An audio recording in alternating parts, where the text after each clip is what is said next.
नमस्कार, स्वागत है आपका इंडिया वॉइस पर। मैं हूं आपके साथ स्वीटी दीक्षित। रुक करेंगे खबरों की ओर। बता दें, धनबाद में सुबह से ही ईडी की छापेमारी चल रही है। छापेमारी बिहार में बालू घोटाले के मामले में हो रही है। ईडी की टीम में धनबाद में रह रहे बिहार के बालू कारोबारी मिथिलेश टिंग और सुरेंद्र जिंदल सहित अन्य के ठिकानों पर छापेमारी कर रही है। इसके पहले भी ईडी की टीम ने बालू घोटाले से जुड़े मामलों में धनबाद में छापेमारी की थी। इस मामले में धनबाद के बालू कारोबारी जग नारायण सिंह उर्फ जगन सिंह और उनके बेटे जेल में हैं। जांच की कार्रवाई अभी भी चल रही है। ईडी की कार्रवाई धनबाद में और जगहों पर चलने की सूचना है।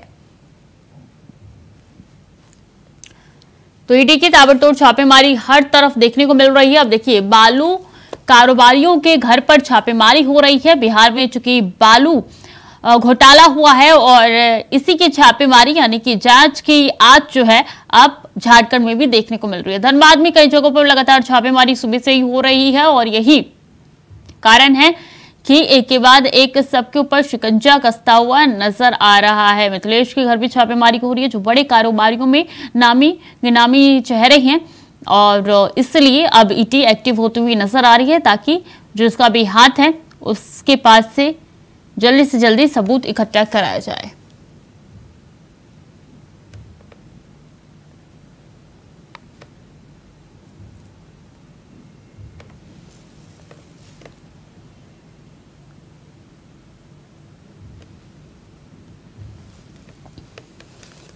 राकेश कुमार स्टेट हेड झारखंड से जुड़ चुके हैं। राकेश जी, छापेमारी बालू कारोबारियों के ठिकानों पर हो रही है, क्या कुछ मिल पाया अभी तक? कहीं न कहीं इलाके में छापेमारी करती है, खास करके कोयलांचल का इलाका है धनबाद का, और वहाँ के कई कारोबारी के यहाँ छापे पड़ रहे हैं और उम्मीद जताई जा रही है कि बिहार के जो मामले थे उसको लेकर के बालू के जो अवैध कारोबार बिहार में सामने आए।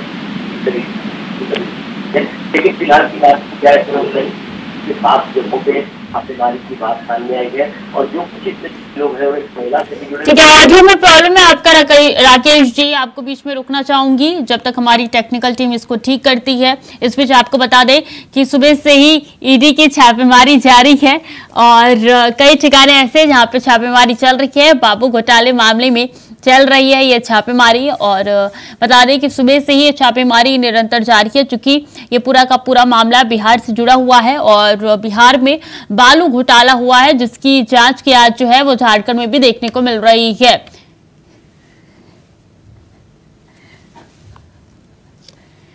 राकेश कुमार एक बार फिर से हमारे साथ जुड़ चुके हैं। राकेश जी, क्या अभी तक कुछ मिल पाया है, तस्वीरें साफ हुई है क्या? देखिए, फिलहाल छापेमारी जारी है और सबसे बड़ी बात कही जा सकती है कि ईडी की टीम जिस तरीके से छापेमारी कर रही है उसके बाद से तमाम लोगों के, खास करके जिनके नाम आए हैं उनके बाद उनके जो करीबी होंगे जिनका नाम अब ईडी जांच के दौरान पाएगी वहां फिर से छापेमारी हो सकती है। तो आज की जब इसकी बात की जाए, आज की छापेमारी में जो कुछ सबूत या फिर जो कुछ सुराग मिलेंगे उसके आधार पे ईडी की टीम कार्रवाई करेगी। लेकिन ईडी की टीम जिस तरीके से बालू घोटाले की बात की जाए, कोयला घोटाले की बात की जाए, उन दोनों मामलों को लेकर अभी छापेमारी कर रही है। उसमें हो सकता है कि कुछ बड़े नाम का भी खुलासा सामने हो पाएगा और साथ साथ ये भी देखने को मिलेगा कि इसे किस तरीके से रोका जा सकता है आने वाले समय में। तो कुल मिलाकर सुबह से छापेमारी जारी है और हो सकता है कि देर शाम तक इसकी अपडेट सामने आएंगे। जी, कुल कितने ठिकाने जहां पर छापेमारी चल रही है और ये बिहार की जांच की आज झारखंड तक कैसे पहुंची? क्या सुराग ईडी के हाथ लगा जिसके बाद से वो कारोबारियों के घर पहुंचे हैं? राकेश जी, देखिए, अभी तक जो जानकारी मिली है कि आधे दर्जन ठिकानों पे छापेमारी जारी है। ईडी की टीम वहां पहुंची हुई है और छानबीन कर रही है। उसमें कई बड़े नाम है, बालू घोटाले से जुड़े नाम है और साथ साथ कई ऐसे नाम जो है कोयला घोटाले से भी जुड़े हुए हैं। तो साफ तौर से कहा जा सकता है कि बिहार में बालू घोटाले को लेकर लगातार सवाल खड़े किए जा रहे थे और अब जाकर ईडी की टीम पहले भी इस पे कार्रवाई की थी और फिर से एक बार कार्रवाई की जा रही है। यानी कि कहीं न कहीं कोई सुराग मिला होगा ईडी को और इसके बाद से ये सिलसिला लगातार जारी है और आज देर शाम तक पता चल पाएगा कि आखिर आगे और कौन कौन से लोग इसमें शामिल हैं, क्योंकि हो सकता है कि कुछ बड़े नाम का खुलासा ईडी करेगी। यानी कि बालू और कोयला दोनों घोटाले के मद्देनजर ये छापेमारी हो रही है। ये जिनके घर छापेमारी हो रही है, चाहे जगन्नाथ नारायण हो या मिथिलेश हो, क्या इनका नाम पहले भी आ चुके हैं कई घोटाले में या पहली दफा है ये? नहीं, पहले भी बालू घोटाले को लेकर पहले भी ईडी की टीम की दबिश बढ़ी थी और कुछ लोग पहले से जेल में बंद है। जो लोग आरोपी थे, जिनके ऊपर कुछ साक्ष्य भी मिले थे ईडी की टीम को, और वो लोग सीधे सीधे जेल में अभी बंद है। लेकिन उनसे जो पूछताछ हुई थी उसके आधार पे फिर से एक बार आगे की कार्रवाई की जा रही है, जिसमें जिन लोगों के नाम अभी सामने आ रहे हैं उनके यहाँ छापे पड़ रहे हैं, और इसके बाद से अगर कोई सबूत मिलते हैं, कोई सुराग मिलते हैं, तो इसके बाद की कार्रवाई आगे की जाएगी। लेकिन फिलहाल ये कहा जा सकता है कि बिहार में बालू घोटाले की बात की जाए, झारखंड में कोयला के अवैध कारोबार की बात की जाए, और साथ साथ कई चीजों को लेकर ईडी की टीम जो लगातार कार्रवाई कर रही है उसका एक बड़ा असर आज फिर देखने को मिल रहा है। जी ठीक है, बहुत बहुत शुक्रिया आपका तमाम जानकारियों के लिए राकेश जी। तो मिथिलेश सिंह और सुरेंद्र जिंदल कई ऐसे नाम है जिनके ठिकानों पर छापेमारी चल रही है।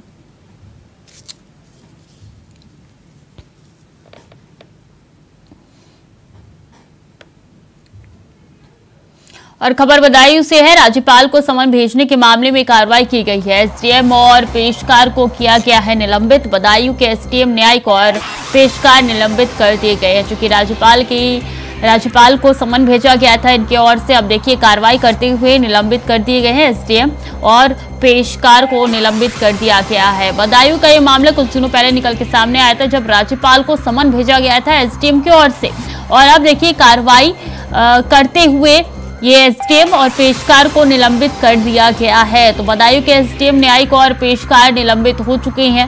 महत्वपूर्ण जानकारी बदायूं से आप तक पहुंचा रहे, जहां राज्यपाल को समन भेजा गया था एसडीएम की ओर से, बदायूं से उनकी पेशी के लिए उन्हें समन भेजा गया था, और जिसके बाद से आक्रोश भी राज्यपाल के विभाग ने जाहिर की थी। अब देखिए ये सूचना निकल के सामने आ रही है कि निलंबित कर दिया गया है एसडीएम को और पेशकार को।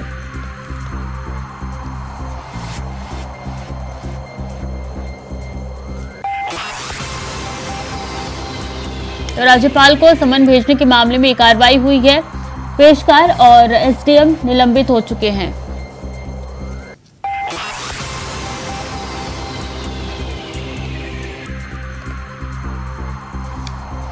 बदायूं के एसडीएम न्यायिक और पेशकार निलंबित हो चुके हैं। बदायूं के एसडीएम को निलंबित कर दिया गया है, पेशकार को भी निलंबित कर दिया गया है। बता दें राज्यपाल को समन भेजने का ये पूरा मामला है, जिसकी कार्रवाई करते हुए एसडीएम को और पेशकार को निलंबित कर दिया गया है। महत्वपूर्ण सूचना बदायूं से आप तक पहुंचा रही हैं। तो बड़ी खबर, राज्यपाल को समन भेजने के मामले में कार्रवाई हुई है, और बता दें पेशकार और एसडीएम को निलंबित कर दिया गया है। कुछ दिन पहले ही मामला निकल के सामने आया था, अब पेशकार और एसडीएम को निलंबित कर दिया गया है।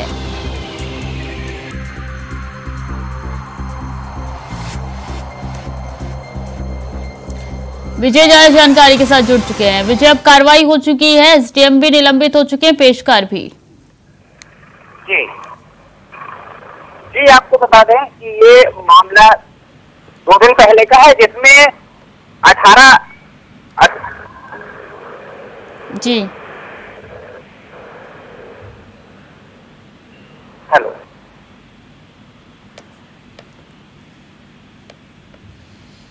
आवाज आ रही है विजय जी आपको? जी जी जी निलंबित कर दिया गया है, या कार्रवाई कितने दिनों के अंदर हुई है?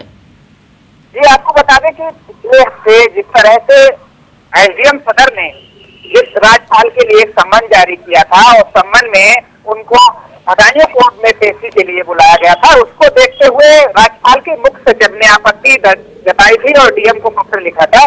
डीएम को पत्र लिखने के बाद उन्होंने कार्रवाई के लिए भी लिखा था, जिसको लेकर के डीएम ने कार्रवाई करते हुए आज जिलाधिकारी सदर के पेशकार को और उनको दोनों को जो है निलंबित कर दिया है। इसके बाद जो है बड़ी कार्रवाई कहा जाए तो देखिए राज्यपाल के खिलाफ सम्मन भेजने के मामले में एक बड़ी कार्रवाई हुई है। जी बिल्कुल बड़ी कार्रवाई हुई है। एसडीएम का और पेशकार का कोई बयान निकल के सामने आया इस पूरे मसले पर विजय? नहीं, अभी तक जो है एसडीएम का कोई बयान सामने नहीं आया है, और ये बड़ी लापरवाही कहा जाए कि बिना देखे बिना सोचे समझे एक सम्मान के लिए भेज देना, और एक पेशकार की भी लापरवाही सामने आई थी। जांच में जो दोनों की जो लापरवाही के चलते जो है जिलाधिकारी ने दोनों को निलंबित कर दिया है। ठीक है विजय, बहुत बहुत शुक्रिया आपका तमाम जानकारियों के लिए।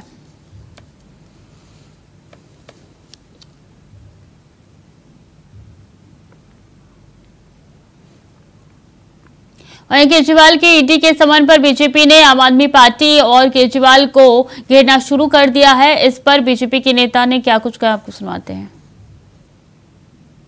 बधाई दिल्ली, अभिनंदन आप सभी को। भ्रष्टाचार के खिलाफ और लूट के खिलाफ दिल्ली वालों की ये जो लड़ाई थी, 6 साल से जो लड़ाई चल रही थी, वो आज अपने निर्णायक मोड़ पर है।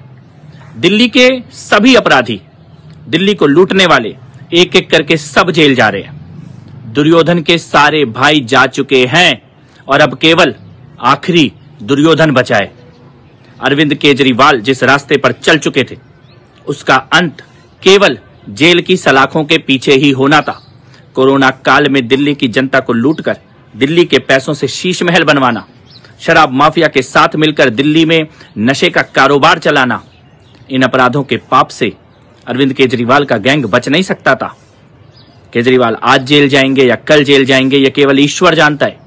लेकिन केजरीवाल गैंग के भ्रष्टाचार के खिलाफ दिल्ली वालों की ये जो लड़ाई लड़ी गई, इस लड़ाई को इतिहास में एक सफल लड़ाई के तौर पर लिखा जाएगा। दिल्ली वालों को बधाई। ये लुटेरों का ये जो गैंग था, जो झूठ के बल पर केवल राजनीति करता था, इसका अंत बहुत नजदीक है और सुनिश्चित है। अरविंद केजरीवाल कह रहे हैं कि ईडी नोटिस वापस ले, कल बोलेंगे सुप्रीम कोर्ट अपना ऑर्डर वापस ले। तो ऐसे चलता है क्या देश? आपके उप मुख्यमंत्री के खिलाफ 338 करोड़ की रिश्वत का सबूत है, ये सुप्रीम कोर्ट ने बोला है। क्या इसके बाद आपको पूछताछ के लिए भी बुलाया जाएगा? और जिस तरह से अरविंद केजरीवाल पूछताछ से भाग रहे हैं, उससे ये स्पष्ट है कि वो डरे हुए हैं, उनके मन में चोर है और वो जांच से बचना चाहते हैं। अगर अरविंद केजरीवाल ईमानदार होते तो आज ईडी के दफ्तर में बैठकर ईडी के एक एक सवाल का जवाब दे रहे होते, लेकिन उनकी हिम्मत नहीं है, वो भाग रहे हैं क्योंकि उनको पता है कि दुर्योधन के सारे भाई जा चुके हैं, अब केवल आखिरी दुर्योधन बचा है। दिल्ली की जनता के साथ जो पाप किया गया, जो लूट किया गया, जो भ्रष्टाचार किया गया, उसका न्याय होना सुनिश्चित है। मैं अरविंद केजरीवाल जी को सलाह दूंगा कि जांच से भागो मत। और जो आतिशी, सौरभ, ये सब जो लोग झूठ बोल रहे हैं, बार बार की सबूत नहीं मिले, सुप्रीम कोर्ट के ऑर्डर के बाद ऐसा झूठ आपको नहीं बोलना चाहिए। सुप्रीम कोर्ट ने स्पष्ट अपने ऑर्डर में लिखा है कि 338 करोड़ रुपए के लेन देन के सबूत मिले। केजरीवाल जी अगर ईमानदार हैं, जरा भी इस घोटाले में उनका हाथ नहीं है, तो इस जांच का सामना कीजिए। केजरीवाल के मंत्री राजकुमार आनंद के घर में आज ईडी पहुंची है और उनकी जांच चल रही है। ये वही राजकुमार आनंद है जिनके साथ के लोगों का नाम शराब घोटाले में भी आया है। तो ये शराब घोटाले से संबंधित जांचें हैं, हवाला और मनी लॉन्ड्रिंग, उसका ये मामला है जिसके लिए ईडी वहां पहुंची है। और मुझे ये लगता है कि केजरीवाल इनको भी बचाने की कोशिश करेंगे, क्योंकि जैसे वो हर भ्रष्टाचारी को बचाने की कोशिश कर रहे हैं, लेकिन जांच और न्याय ये सुनिश्चित है। दिल्ली का कोई भी अपराधी बख्शा नहीं जाएगा। वहीं केजरीवाल को मिले इस नोटिस पर बीजेपी के नेता हरीश खुराना ने क्या कुछ कहा है, आपको सुनाते हैं। आम आदमी पार्टी के मंत्री राजकुमार आनंद के यहाँ पे रेड डालकर कुछ चीजें, चूंकि आज पेशी होनी थी, अरविंद केजरीवाल की 11 बजे का वक्त दिया गया था, लेकिन आपको बता दें कि अरविंद केजरीवाल एमपी के दौरे पर निकल चुके हैं और आज पेश नहीं होंगे सीएम अरविंद केजरीवाल। उनके तरफ से बयान निकल के सामने आया है कि वो पेश नहीं होंगे, कोई भी डिटेल नहीं दी गई है समन में, इसकी वजह से वो पेशी में नहीं आएंगे। अभी अभी खबर लगी है कि ईडी ने आम आदमी पार्टी के मंत्री राजकुमार आनंद के यहाँ पे रेड डालकर कुछ चीजें की छानबीन करी है। हम तो शुरू से कहते आ रहे हैं कि न सिर्फ अरविंद केजरीवाल बल्कि इनकी पूरी कैबिनेट कहीं ना कहीं कुछ कर्म कांडों में, घोटालों में बिजी है और स्लिप पाई जाती है। ईडी ने अपनी कार्रवाई करी है, कानून के तहत कार्रवाई हो रही है। जो खबर लगी है कि हवाला का मैटर है, कस्टम का मैटर है, तमाम दस्तावेज कहीं ना कहीं सीज किए गए थे, उसके तहत आज ईडी ने उनके यहाँ रेड करी है। कानून अपना काम कर रहा है, लेकिन अभी थोड़ी देर के अंदर जो लगता है एक सीरीज शुरू हो जाएगी आम आदमी पार्टी के द्वारा, जी हमारे खिलाफ तो एक साजिश हो रही है, वेंडेटा पॉलिटिक्स हो रही है, हम तो बेचारे हैं जी। ये सब चीजें भी बाहर आने वाली है, लेकिन उनको समझना होगा कानून के तहत कार्रवाई हो रही है, कानून अपना काम कर रहा है। अगर आपने कुछ नहीं किया तो आपको डरने की जरूरत नहीं होती, लेकिन हाँ आपने करा है तो डरना वाजिब है।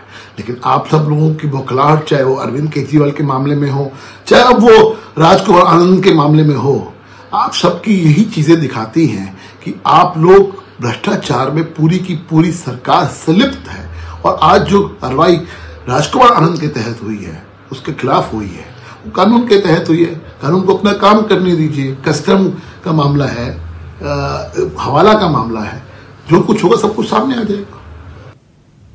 बिजनौर के थाना मंडावर के गांव कुंदरपुर के आबादी वाले इलाके में 12 फीट लंबे अजगर निकलने से हड़कंप मच गया। ग्रामीणों ने इसकी सूचना वन विभाग को दी और सूचना मिलते ही पहुंची वन विभाग की टीम अजगर का रेस्क्यू करने में जुट चुकी थी और उसके बाद से अजगर का रेस्क्यू किया गया, उसको जंगल में फिर छोड़ दिया गया।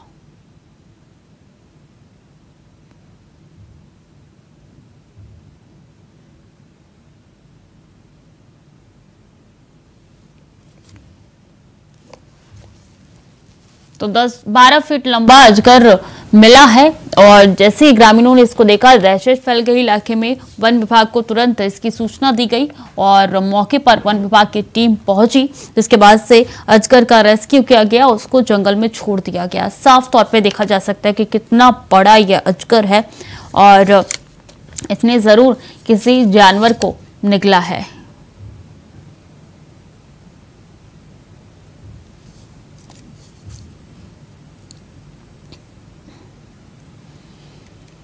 हापुड़ के एक मार्केट में चिकन बिरयानी में छिपकली निकलने से हड़कंप मच गया। चिकन बिरयानी में छिपकली निकलते ही ग्राहकों के होश उड़ गए। बिरयानी खा रहे दोनों युवकों के थाने में तहरीर देकर छिपकली वाली बिरयानी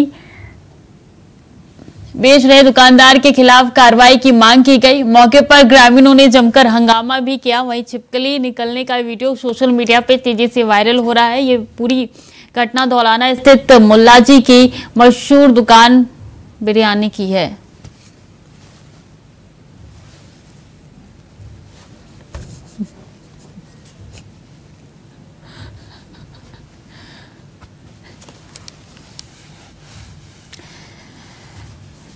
तो ये तस्वीरें आप तक पहुंचा रहे हैं कि छिपकली निकली है बिरयानी में और उसके बाद से हड़कंप मच गया। छिपकली बेच रहे लोगों ने, बिरयानी बेच रहे लोगों की शिकायत जो है वहां पे की गई है। तो छिपकली मिली है बिरयानी में, जिसके बाद से लोग दहशत में आ गए और कई सवाल जो है वो जो बिरयानी बेच रहे थे उनके ऊपर खड़ा किया है। ऐसे में साफ तौर पे दिखाई देता है कि साफ सफाई की व्यवस्था क्या है और ये साफ सफाई में कोताही बढ़ती हुई एक नजरिया जो है वो पेश किया जा रहा है। तो तस्वीरों में देख सकते हैं कि छिपकली मिली है। ये बिरयानी खाने के लिए एक शख्स पहुंचा था, जिसके बाद से छिपकली मिली है बिरयानी में और शख्स ने इसकी कंप्लेन जो है वो करा दी है। बता दें कि ये वीडियो सोशल मीडिया पे वायरल हो रहा है।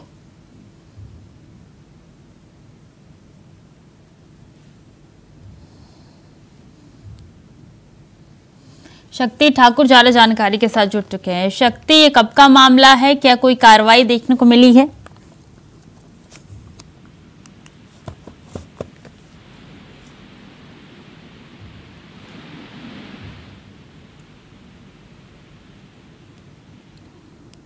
संपर्क नहीं हो पा रहा शक्ति, आपसे दोबारा जोड़ने की कोशिश करेंगे आपको।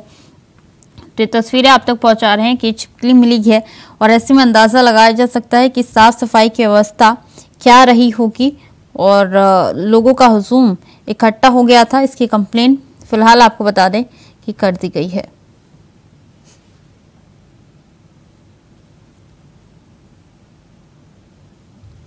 तो यहाँ पे बिरयानी में छिपकली मिली है और ये तस्वीरें आप तक पहुंचा रहे हैं।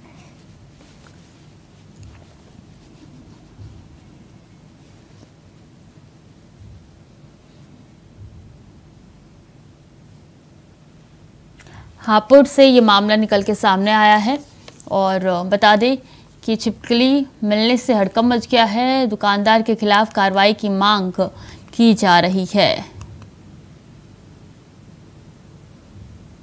शक्ति एक बार फिर से हमारे साथ जुड़ चुके हैं। शक्ति, ये बड़ा वाकया है कि खाने में छिपकली मिली है। आपको बता दें ये पूरा मामला हापुड़ जनपद के धौलाना कस्बे का है, जहाँ एक युवक अपने साथी के साथ में बिरयानी खाने के लिए जाता है और जब दोनों युवक आधा बिरयानी को खा लेते हैं तो उसके बाद देखा जाता है कि प्लेट में एक शकली मिलती है जो कि मरी होती है। हड़कंप मच जाता है, लोगों की भीड़ जमा हो जाती है और उसके बाद जो बिरयानी देखने वाला है उससे कहासुनी होती है। बताया जा रहा है बिरयानी खाने के बाद युवक को उल्टियाँ भी लगी थी, उसे हॉस्पिटलाइज भी कराया गया था।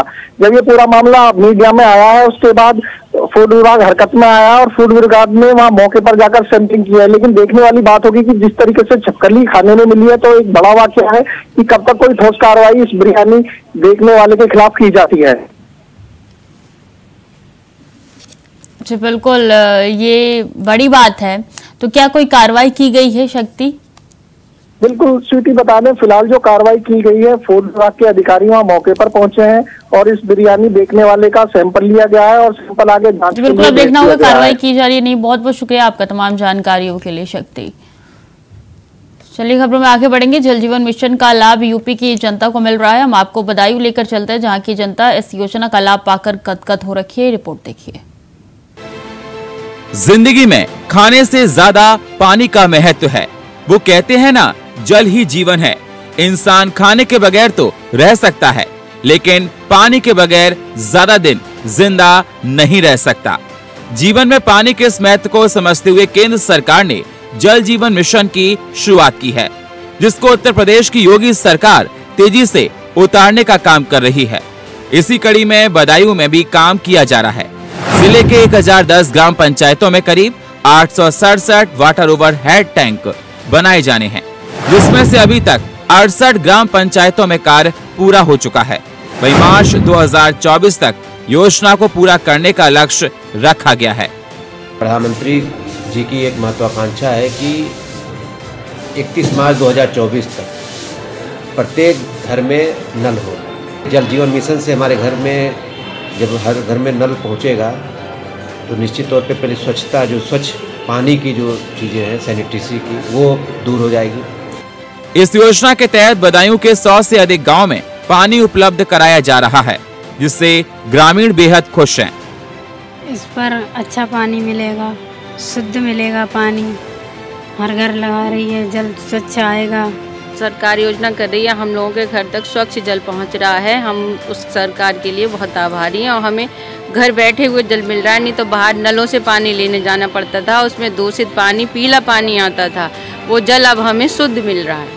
इसके लिए हम सरकार के बहुत बहुत आभारी हैं। सरकार ने जो हमारा कदम उठाया है वो बहुत अच्छा कदम है, जिससे हमारी बीमारियां नहीं रहेंगी, हम स्वच्छ रहेंगे, शुद्ध पेयजल भी मिलेगा। जो भी अशुद्ध है उसमें कीटाणु वगैरह भी हैं, उससे हमें छुटकारा मिलेगा। और क्या कहते हैं, जो हमारा पानी फालतू का जाता है वो भी नहीं जाएगा, जितना मुझे चाहिए उतना ही यूज होगा, व्यर्थ जल नहीं जाएगा। योगी सरकार प्रदेश वासियों के लिए हर सफल प्रयास कर रही है, जिससे लोगों के घर फ्री में शुद्ध पेयजल पहुंच रहा है और लोग गदगद होकर सरकार का आभार जता रहे हैं। तो फिलहाल के लिए बुलेटिन में इतना ही। खबरें लगातार जारी है, देखते रहिए इंडिया वॉइस।